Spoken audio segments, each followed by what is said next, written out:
हाय, तुमच्या सर्वांचं Sam's creative ब्लॉगमध्ये खूप खूप स्वागत. आज मला बेबी शॉवरसाठी बेबी शूजची ऑर्डर होती. एक पिंक कलरचे आणि एक ब्ल्यू कलरचे, असे 2 जोड पाहिजे होते. बेबी शॉवरसाठी सध्या ट्रेंडच आहे हा. तर मी हा शूज बनवते. आता हा पिंकवाला शूज बनवते आणि वरती त्याला रेड कलरची बॉर्डर देते. तर ते कसं वाटते मला सांगा. कॉम्बिनेशन पण छान वाटत होतं, मला तरी आवडलं ते. तुम्हाला आवडलं की नाही मला नक्की सांगा. आणि पिंक आणि ब्ल्यू दोघांना पण मी अशी वरती रेड कलरची बॉर्डर देऊन ते साईडला छोटे छोटे बो विणून ते अटॅच केलेत.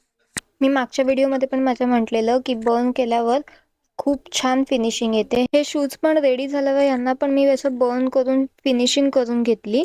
हे बघा, आपले पिंक वाले शूज रेडी आहेत. कसे वाटतात हे पिंक वाले शूज? आणि हे आपले ब्ल्यू वाले शूज पण रेडी आहेत. मला पिंक आणि ब्ल्यू या दोन्ही कलर सोबत हे रेड वाला कलरचं कॉम्बिनेशन खूप आवडलेलं, त्याच्यामुळे मी ते घेतलं. तर हे कसे वाटतात मला नक्की कमेंट करून सांगा. व्हिडिओ आवडला असेल तर व्हिडिओला लाईक करा, शेअर करा आणि अशाच छान छान व्हिडिओसाठी आपल्या यूट्यूब चॅनल सॅम्स क्रिएटिव्ह ब्लॉगला सबस्क्राईब करा. थँक्यू.